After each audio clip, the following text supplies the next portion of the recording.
Sabe quando a gente pensa no limite absoluto das leis da física? Aonde isso nos leva? Pois é, nos leva a um dos lugares mais misteriosos de todo o universo, os buracos negros. E hoje a nossa jornada é exatamente para lá, para essa borda da nossa compreensão da realidade. Então, vamos direto ao ponto. A grande pergunta que vai guiar toda essa nossa exploração é essa aí. O que será que acontece com um objeto que se aproxima de um buraco negro? O que aconteceria se a gente embarcasse numa jornada hipotética em direção a um desses gigantes? É exatamente isso que a gente vai desvendar.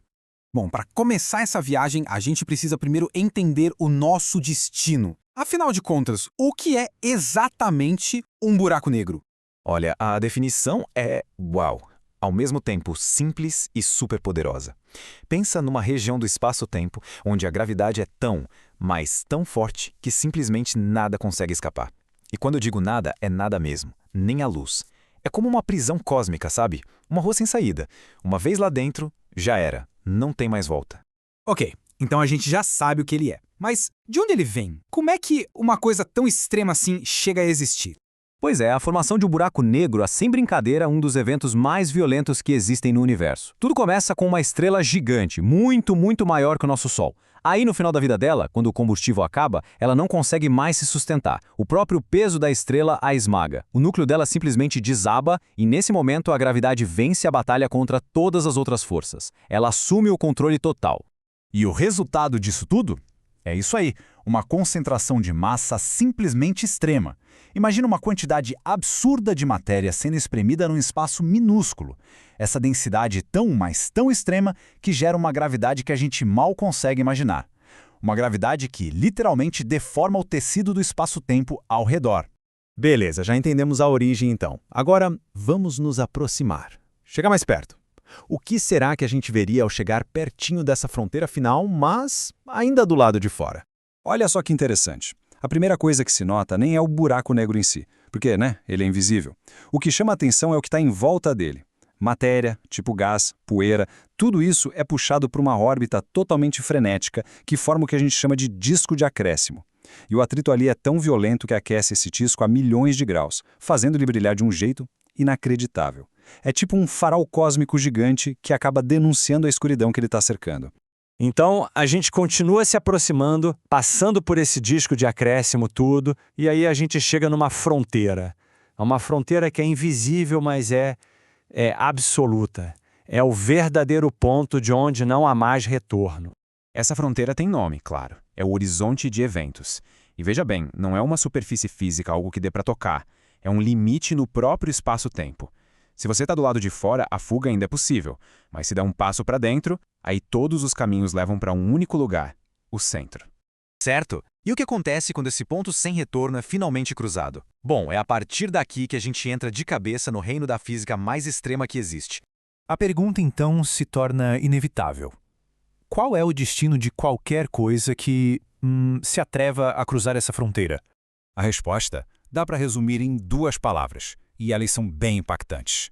Alongamento extremo. Pois é, os cientistas têm um nome até meio engraçado, mas muito visual para isso. Espaguetificação. Imagina o porquê, né? Isso acontece porque a força da gravidade na parte do objeto que está mais perto do buraco negro é muito mais forte do que na parte que está mais longe. E essa diferença de força simplesmente estica o objeto que nem um espaguete, até ele virar um fiozinho de átomos. E essa distorção não afeta só a matéria, não. Afeta a própria realidade. É aqui que o Einstein entra em cena com a teoria da relatividade. A gravidade extrema distorce o espaço e, pasme, dilata o tempo. Para quem está olhando de longe, um objeto caindo no buraco negro pareceria se mover cada vez mais devagar, até literalmente congelar para sempre ali no horizonte de eventos. Ok, tudo isso é fascinante, de verdade. Mas aí fica aquela pulga atrás da orelha. Se eles são invisíveis, como é que a gente sabe que eles existem mesmo? Como é que os cientistas fazem para encontrar esses caras? Bom, primeiro é legal saber que existem diferentes espécies, digamos assim. Tem os estelares, que nascem de estrelas gigantes que morreram. Tem os supermassivos, esses são os gigantescos com milhões de vezes a massa do nosso Sol, e eles moram lá no centro da maioria das galáxias, inclusive da nossa. E ainda tem os intermediários, que são mais misteriosos e a gente ainda debate como eles se formam. Mas voltando à pergunta de $1 milhão, se eles são invisíveis, como é que a gente sabe que eles estão lá? Como se detecta algo que, por definição, não deixa a luz escapar? A resposta é de forma indireta. Os astrônomos agem como verdadeiros detetives do cosmos, sempre procurando por pistas. Eles olham o movimento de estrelas próximas e veem elas orbitando um ponto onde não parece ter nada. Eles detectam aquela energia poderosa que vem dos discos de acréscimo. E o mais incrível, hoje em dia eles conseguem até ouvir as ondulações do espaço-tempo, as ondas gravitacionais, que acontecem quando dois buracos negros colidem. E claro, não dá para não falar do marco histórico que foi o Event Horizon Telescope. Pensa numa rede de telescópios espalhada pelo mundo inteiro, trabalhando junto para fazer o impossível, tirar uma foto da sombra de um buraco negro, aquele contorno escuro contra o brilho do disco de acréscimo. Foi a prova visual que todo mundo esperava. Transformou décadas de pura teoria em algo que a gente pode ver. Com tanta coisa fascinante assim, é natural que surjam alguns mitos, né? Então, vamos esclarecer rapidinho. Primeiro, eles não são aspiradores de pó cósmicos que saem sugando tudo. A gravidade deles só afeta o que chega muito, muito perto.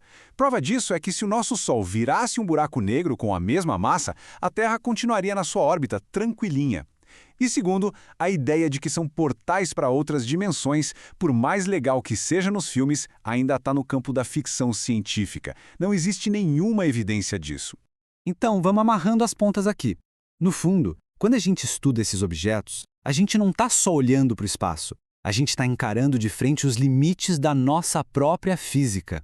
E o ponto-chave é exatamente este. Os buracos negros são o laboratório definitivo da física. Sabe por quê? Porque lá dentro, as duas maiores teorias que a gente tem, a relatividade geral do Einstein, que fala das coisas gigantes, e a mecânica quântica, que fala das coisas minúsculas, elas simplesmente não conversam. Elas entram em conflito. Então, eles são um laboratório natural que nos força a ir além, a buscar uma teoria mais profunda que consiga unificar tudo. Isso nos leva à reflexão final. Estudar buracos negros não é só sobre um objeto esquisito e distante. É sobre entender os fundamentos do nosso próprio universo. Porque ao testar os pontos onde as nossas leis da física quebram, a gente começa a buscar o que vem depois.